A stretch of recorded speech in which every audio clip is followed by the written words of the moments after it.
I'm very excited to introduce to you Scilla Elworthy. Scilla is our second keynote speaker of the day, a 3 times Nobel Peace Prize nominee for her work with Oxford Research Group to develop effective dialogue between nuclear weapons for her work with, between nuclear weapons policymakers worldwide and their critics. She now leads the Business Plan for Peace, an organization committed to helping prevent violent conflict and build sustainable peace throughout the world. The ethos of this organization is based on her latest books, The Business Plan for Peace, Building a World Without War, and The Mighty Heart, How to Transform Conflict, which she now also offers as an online course. Scilla founded Peace Direct in 2002 to fund, promote, and learn from local business peace builders in conflict areas. Scilla was awarded the Niwano Peace Prize in 2003 and the Luxembourg Peace Prize in 2020. The title of Scilla's keynote is Discovering the Power of Your Heart in Order to Help Build a Safer World. Please join me in welcoming Scilla Elworthy.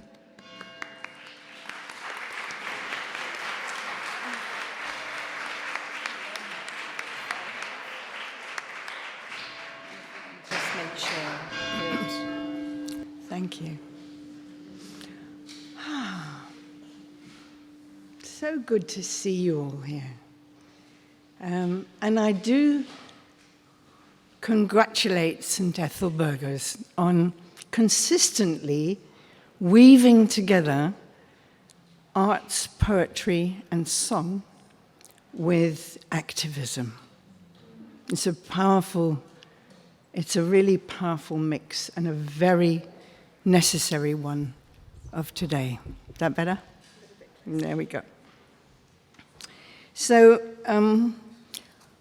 I want to just say, first of all, and acknowledge that things look very dark at the moment in terms of what we humans are capable of doing to each other and to the planet.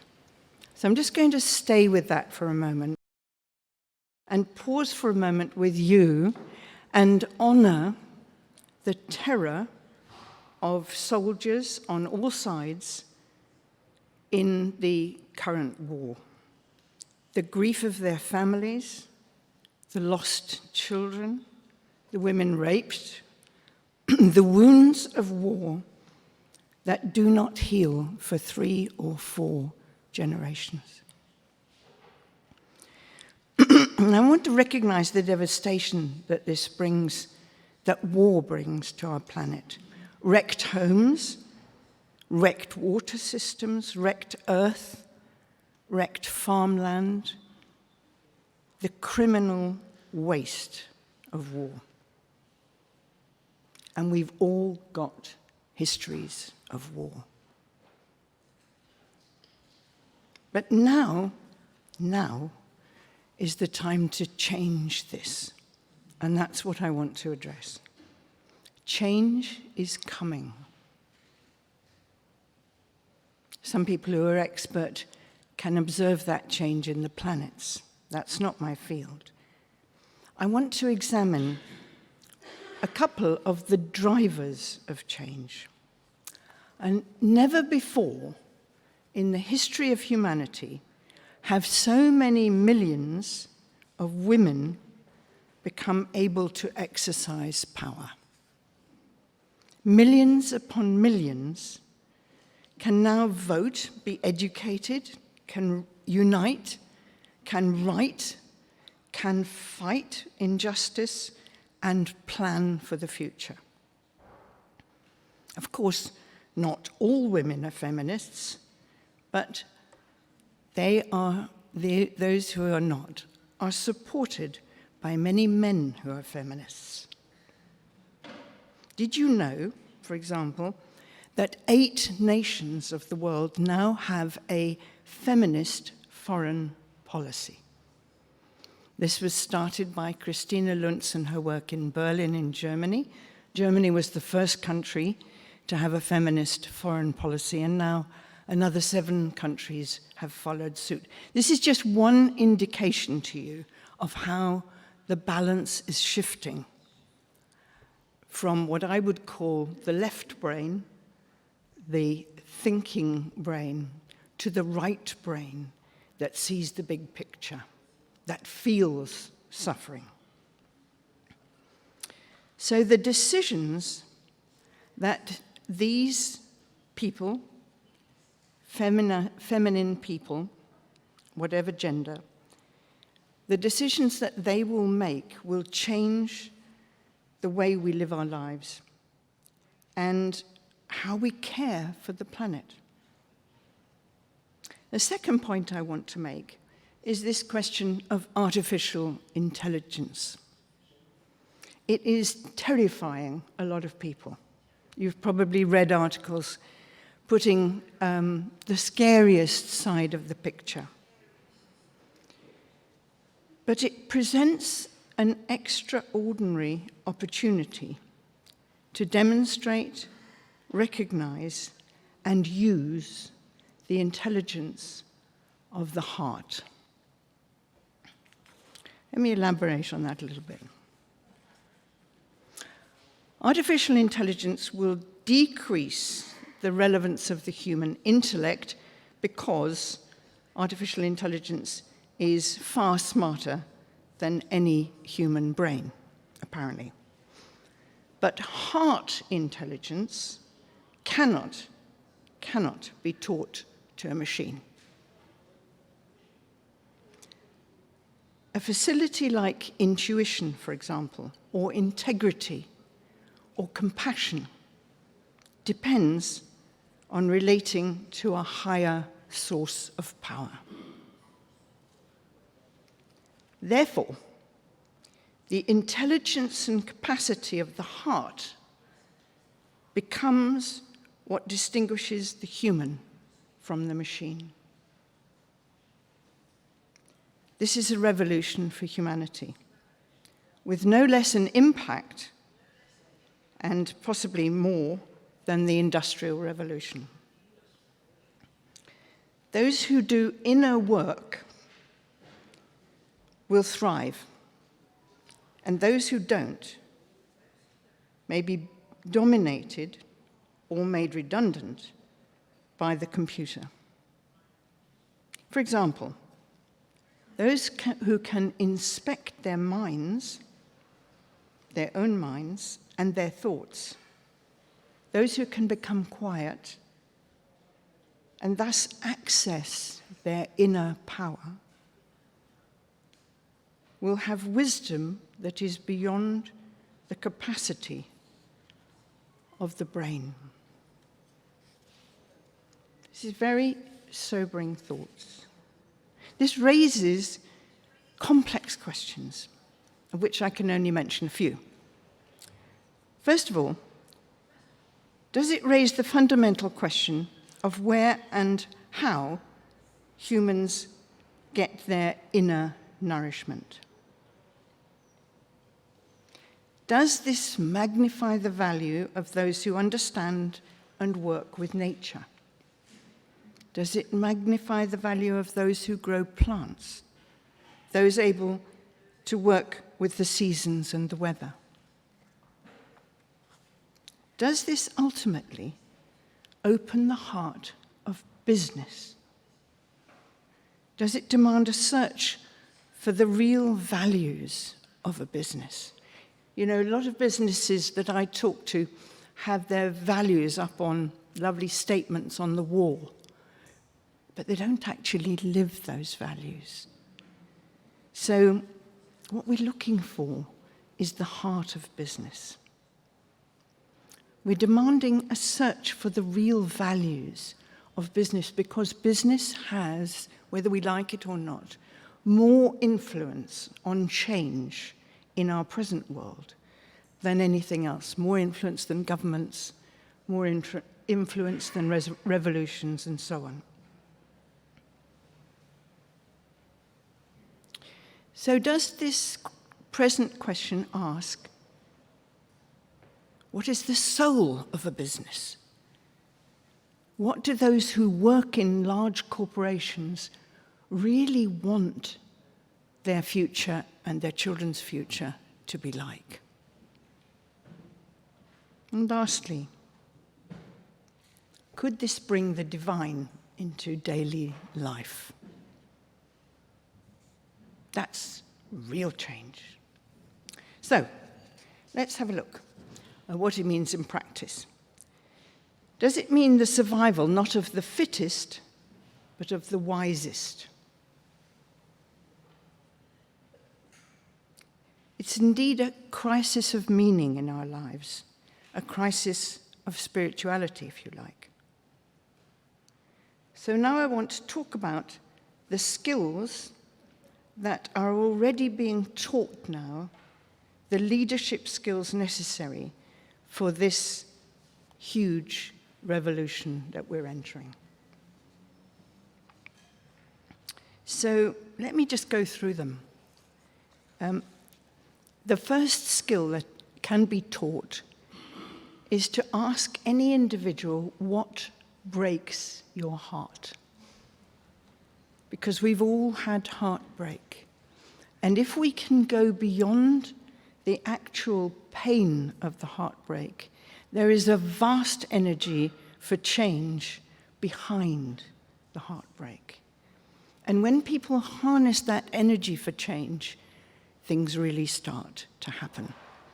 Just for example, if you're going down a street and there is a wounded dog limping with a bleeding paw, you will want to stop and take action because it breaks your heart to see so much pain. And what heartbreak is composed of for many of us is even far bigger than that. So we investigate with the people that we work with. We ask them, what breaks your heart? That's where your energy for change lies. Secondly, how do we learn to listen in a way that actually prevents and resolves conflict? When I first started working with nuclear weapons policymakers, they were very good at giving speeches and almost zero at listening.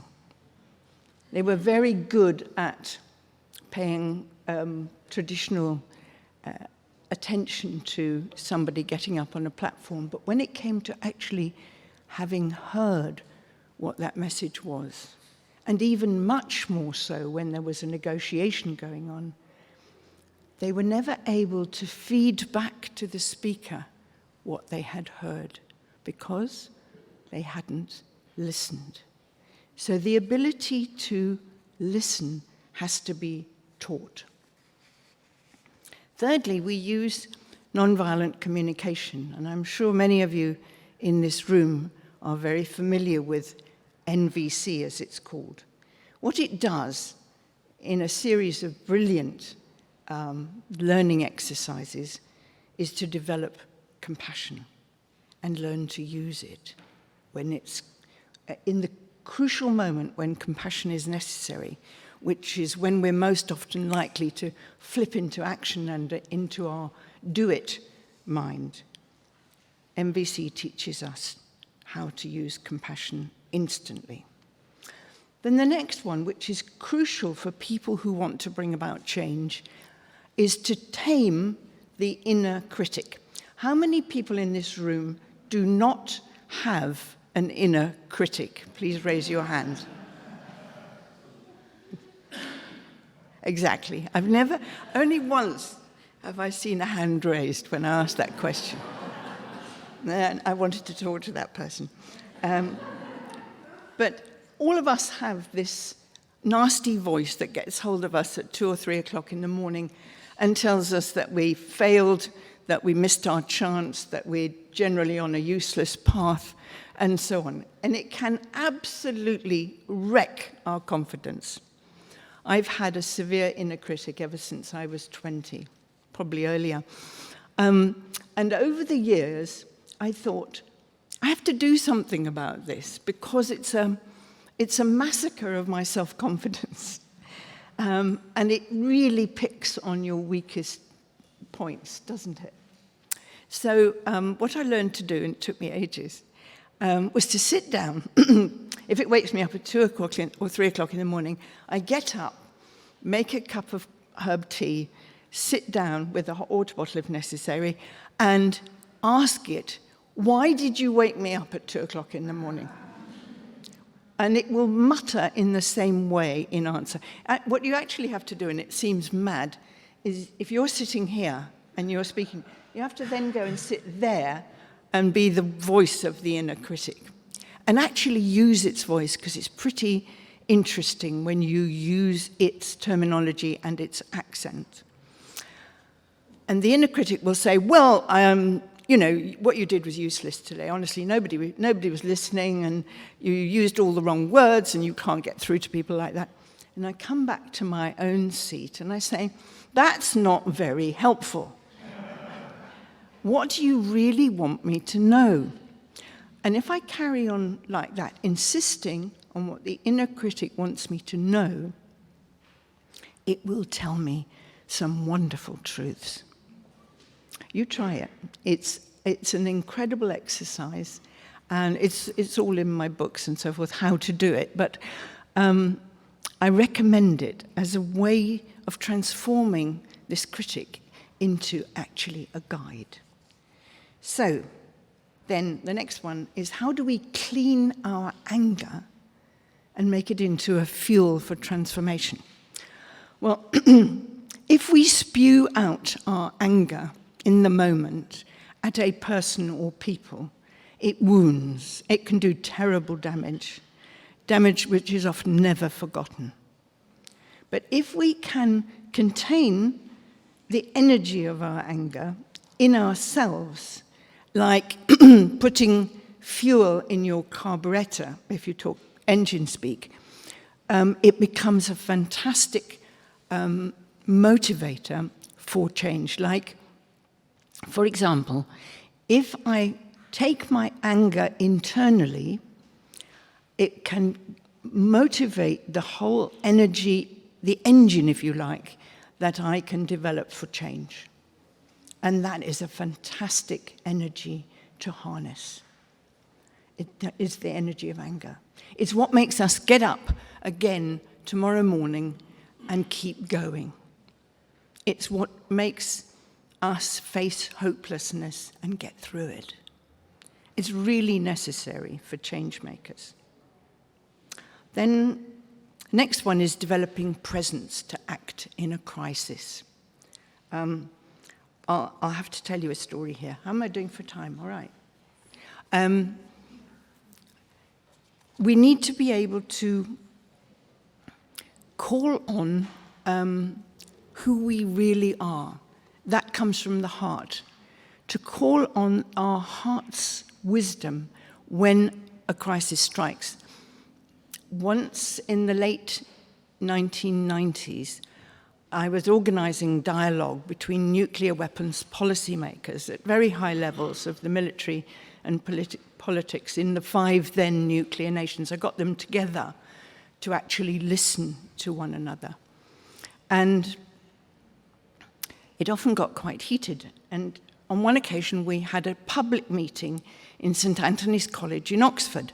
So here we are in this beautiful college, huge audience, and here am I sitting in the middle, and I've got Chinese general and Chinese politicians on one side, and the equivalent from the UK in that case on the other side. And it was getting quite heated because they weren't listening to each other. And so at a certain moment, I just thought, have to do something. Somebody has to do something about this, and unfortunately, it's me. So I said, cleared my throat, and I said, gentlemen, what we've been hearing is really profoundly interesting, and the whole audience is interested in it. Now we're going to take 3 minutes of complete silence and digest what we've heard. And to my amazement, that happened. And at the end of 3 minutes, we started the conversation again, and it was at a completely different level. People had actually stopped to think, what was that? And that was a great idea. And what did she say? So that's that one. Using intuition or right brain intelligence, some people call it yin intelligence, to break the cycle of violence. You'll know about that. If you are in a very violent area of a city and a knife fight breaks out, how can you walk into that knife fight in such a way that you bring calmness, you bring kindness, you bring listening into that area of acute violence? Then, how do you grow the power of your heart as a resource for action? Because when people who are activists trying to change the world get very, very tired. And we need to be able to recharge our hearts, actually, to be able to get up and do it again. So I found that the heart, if you give your heart your attention, not your mind, not your thoughts, but your heart, it actually expands while you sit there. You can feel your heart getting bigger. And the bigger your heart is, the more change you will be able to bring about in the world. That's a guarantee. That leads you to be able to take a stand on an issue you care about.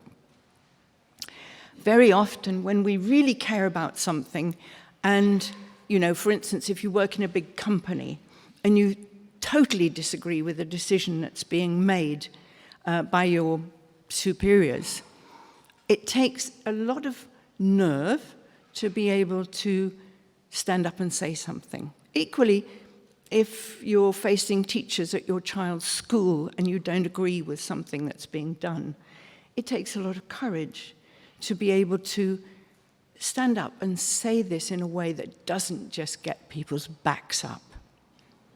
So how do we learn to do that? To take a stand on an issue we care vitally about and do it in a way that we can open the dialogue and not simply provoke reaction. And then the last one. We are all, in this day and age, in service to the planet. We are in service to the planet.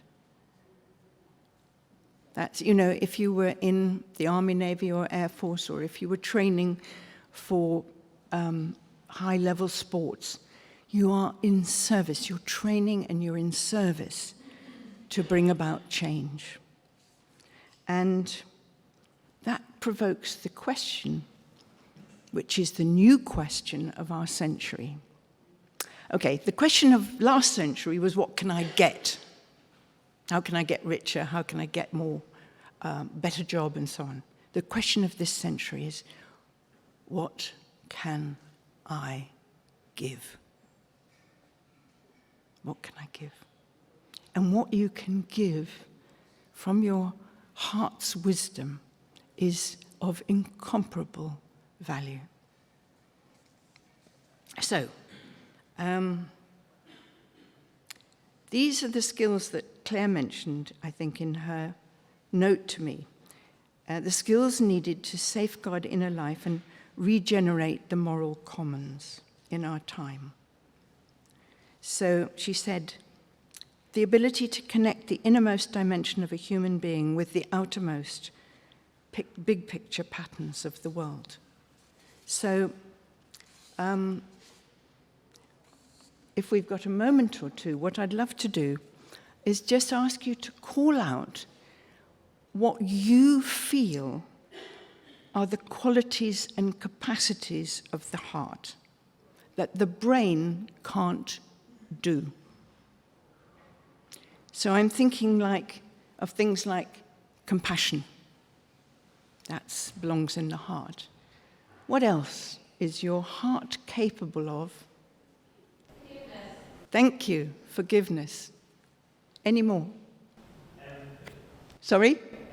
Yes, that's 2. Any more? Courage. Yes, exactly. It's the same word in French of heart as heart. Cœur. No. Yes, thank you. Sex. What? Sex. Yes, absolutely. Self-awareness. Any more? Faithfulness. Yes, beautiful. Gratitude. Yes. Compassion. Yes. Humility. Yes.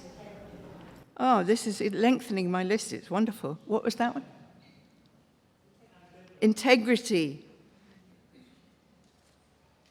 Somebody over here? No.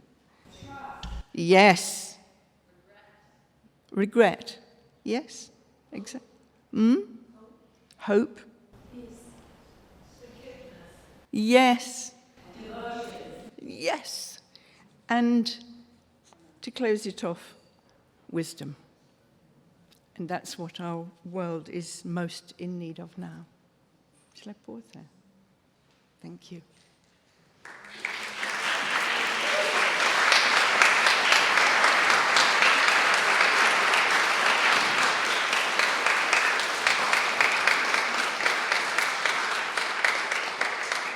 What do you do when you feel absolutely exhausted by your work? I go out for a very long walk in nature. And I end up, where my walk ends up usually, is in my garden. Because nothing soothes me more than growing plants. And we grow now almost everything that we eat from April to November.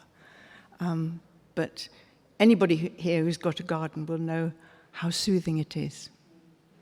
So thank you for the question.